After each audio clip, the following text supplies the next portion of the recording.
तो चलिए मैट्रिक्स को हम लोग कंटिन्यू करते हैं। लास्ट क्लास में हमने देखा था टाइप ऑफ मैट्रिक्स, उसके आगे अब हम लोग देखने जा रहे हैं कि एडिशन ऑफ मैट्रिक्स, मैट्रिक्स को कैसे ऐड करते हैं, subtraction of matrix, scalar matrix और multiplication of matrix.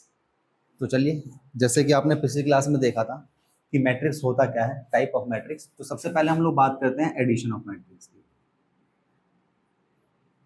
Addition of matrix, तो एडिशन ऑफ मैट्रिक्स में हम किन किन मैट्रिक्स को ऐड कर सकते हैं, क्योंकि सारी मैट्रिक्स तो आपस में ऐड नहीं हो सकती। तो हमें एक चीज़ का ध्यान रखना पड़ेगा, जिनके ऑर्डर सेम हो सिर्फ वही मैट्रिक्स क्या होंगी, ऐड होंगी, अदरवाइज मैट्रिक्स ऐड नहीं हो सकती। तो देखिए, उसके साथ ही हम लोग एक एग्जांपल लेके साथ साथ समझेंगे एडिशन ऑफ मैट्रिक्स।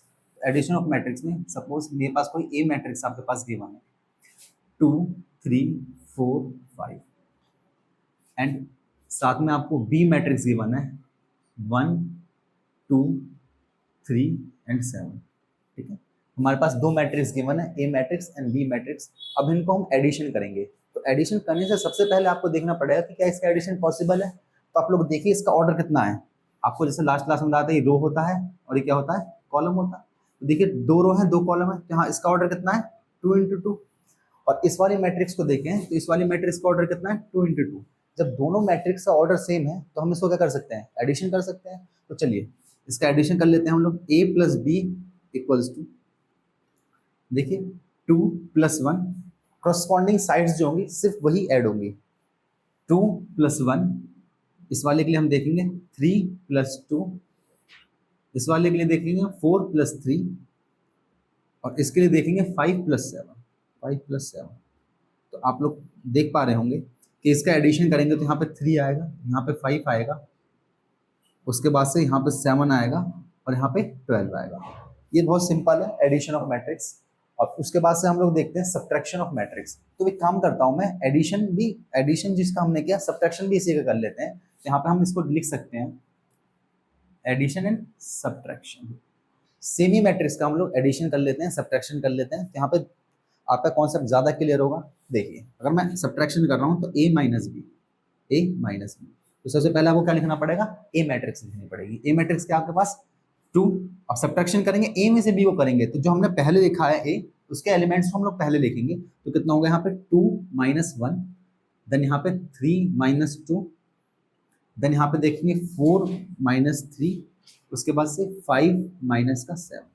तो आप लोग एक चीज़ का ध्यान रखेंगे, ए वाले एलिमेंट सारे पहले हैं, बी वाले एलिमेंट बाद में। तो हम इसको कैसे कर सकते हैं, 2 - 1, 1 आ गया यहाँ पे, 2 - 3 - 2, ये भी 1 हो गया, उसके बाद से 4 - 3, ये भी 1 हो गया, और यहाँ पे 5 - 7, यहाँ पे कितना आएगा -2। तो ये क्या हो गया आपका सब्ट्रैक्शन ऑफ मैट्रिक्स। उसके बाद से एक चीज और आप ध्यान देंगे, अगर मैं किसी भी subtraction of matrix, addition of matrix में अगर मैं a + b करूं या फिर b + a करूं तो मैट्रिक्स का आता है सेम होता है। लेकिन सब्ट्रैक्शन में ऐसा नहीं है। सब्ट्रैक्शन में अगर मैं a - b करूं तो that will not equals to b - a, ये b - a के इक्वल नहीं आएगा। इसमें जरूर कोई ना कोई साइन का चेंजमेंट आ सकता है। अब हम लोग देखते हैं scalar of multiplication of matrix. तो देखिए कोई भी स्केलर नंबर यूं कहें तो कोई भी कांस्टेंट नंबर है, अगर हम किसी भी मैट्रिक्स में मल्टीप्लाई करेंगे तो सारे एलिमेंट के साथ क्या होगा, मल्टीप्लाई हो जाएगा।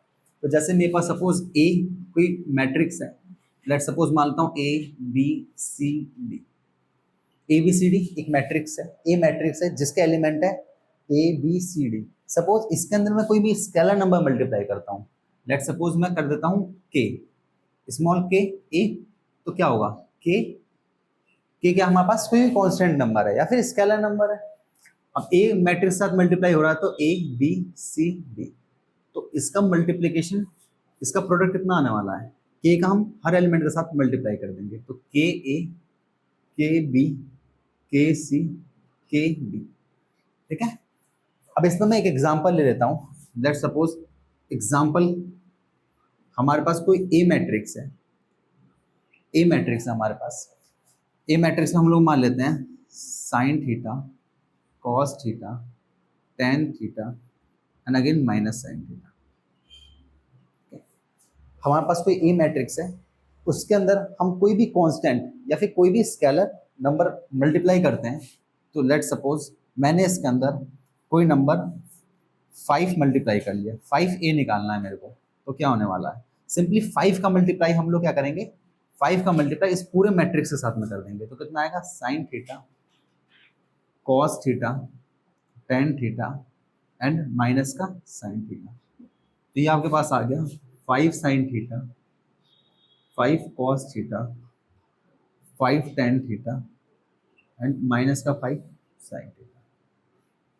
ये तो थी स्केलर मल्टीप्लिकेशन ऑफ मैट्रिक्स। इसके बाद से हम लोग देखेंगे मल्टीप्लिकेशन ऑफ मैट्रिक्स, जो कि सबसे ज़्यादा यूज होता है मैट्रिक्स के मैक्सिमम क्वेश्चन बोर्ड्स एग्जाम में यहीं से पूछा जाता है, multiplication of matrix.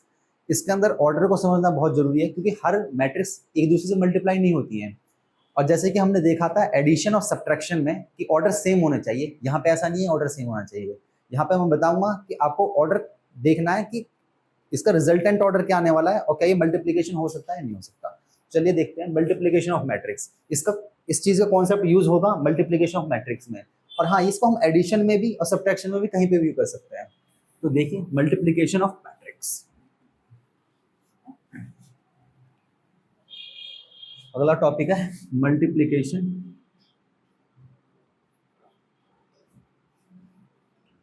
Of matrix.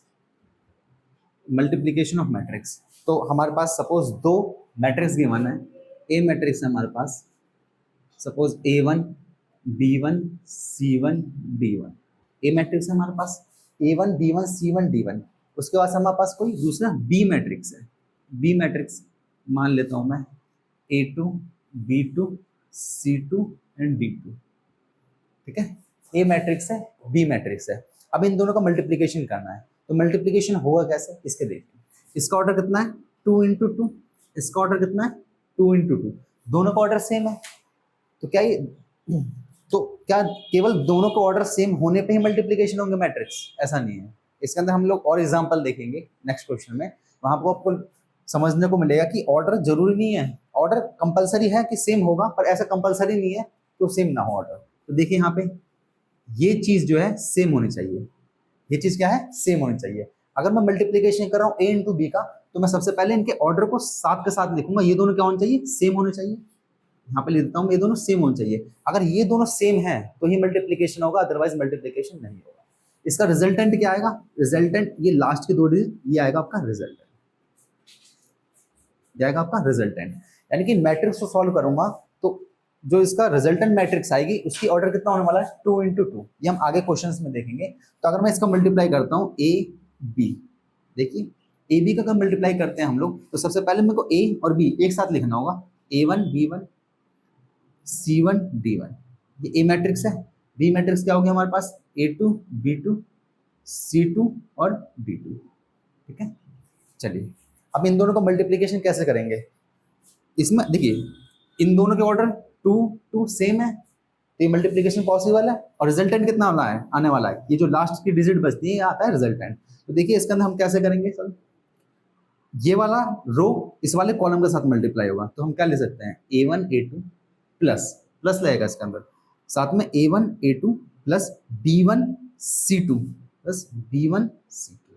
Clear, इसका मल्टीप्लाई इसके साथ में किया, उसके बाद से इसका मल्टीप्लाई हम लोग इसके साथ में करेंगे। तो क्या है यहाँ पे A1 B2 plus B1 D2।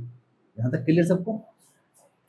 उसके आगे देखिए इसका मल्टीप्लाई अगेन इसके साथ, इसका मल्टीप्लाई इसके साथ, तो कितना आएगा C1 A2 plus D1 C2। Again फिर इसका मल्टीप्लाई इसके साथ होगा, तो C1 B2 plus D1 D2। आप लोग को समझ में आ रहा है। तो इसका रिजल्टेंट कितना आएगा, देखिए 2 इंटू 2 रिजल्टेंट आया इसका। या तो ये तो बहुत इजी क्वेश्चन था, तो यहाँ पे आप लोग इजीली बता सकते हैं कि इसका रिजल्टेंट 2 इंटू 2 आएगा। अब मैं कुछ दूसरा क्वेश्चन, कुछ दूसरा एग्जाम्पल लेता हूँ, वहां से आपको ज्यादा क्लियर होगी चीजें। तो हम लोग एक नया एग्जाम्पल ले लेते हैं। जैसे हम लोग को ए मैट्रिक्स ले लेते हैं। ए मैट्रिक्स हो गया 2 3 4 5, 2 2 3 4 5, ये ए मैट्रिक्स है। इसका अगर ऑर्डर लिखते हैं तो 2 इंटू 2 होता है ऑर्डर। उसका से हम कोई बी मैट्रिक्स ले लेते हैं। ए मैट्रिक्स हमारे पास है 2 इंटू 2 और बी मैट्रिक्स हमारे पास 2 इंटू 3। तो इसके अंदर आप लोग देख पाओगे 2 इंटू 2 एंड 2 इंटू 3, तो ये दोनों ऑर्डर क्या चीज़ है, डिफरेंट ऑर्डर है। तो क्या मल्टीप्लिकेशन हो पाएगा? हाँ, इसका मल्टीप्लिकेशन हो सकता है, क्योंकि हमें ध्यान रखना है ऑर्डर सेम कहाँ कहाँ होना चाहिए, सब्ट्रैक्शन और एडिशन पे ऑर्डर सेम होने चाहिए। यहाँ पे ऑर्डर सेम ना हो तो भी चलेगा। तो मैंने अभी लास्ट एग्जांपल में एक चीज बताई थी आप लोगों को, आपको सबसे पहले देखना है किस किस चीज का मल्टीप्लाई करना है। तो हमें a इंटू बी का मल्टीप्लीकेशन करना है।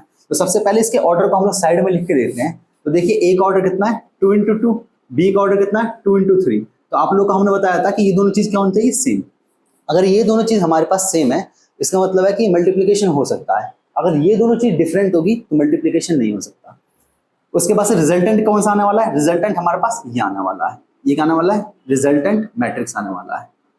चलिए तो अब देखते हैं हम लोग ए इंटू बी की मैट्रिक्स अगर हम मल्टीप्लिकेशन करेंगे तो कैसे कर सकते हैं। देखिए उसी की तरह होगा जैसे हमने लास्ट क्वेश्चन किया था, हमें इसका मल्टीप्लिकेशन इसके साथ करना है और इसका फिर अगेन इसके साथ फिर इसके साथ में, ठीक है। तो पहला रो देखेंगे 2 इंटू 5 10 प्लस 3 से 8 के साथ करेंगे मल्टीप्लाई तो 24, क्लियर। उसके बाद से अगेन इसी रो को इस वाले कॉलम के साथ करेंगे, तो 2 का मल्टीप्लाई 6 के साथ करेंगे 12 प्लस 3 का 9 के साथ करेंगे 27, अगेन फिर 2 का 7 के साथ में 14 प्लस 3 का 10 के साथ में करेंगे तो 30, ये हो गया आपके पास। उसके बाद से देखिए अगेन 4 का मल्टीप्लाई इसके साथ करेंगे 20 प्लस 5 का इसके साथ करेंगे 40, अगेन 4 का इसके साथ करेंगे 24 प्लस 5 का इसके साथ करेंगे 45, 4 का यहाँ पे करेंगे मल्टीप्लाई तो 28 आएगा प्लस इसके साथ करेंगे 50 आएगा। तो आपका आंसर कितना आया देखिए।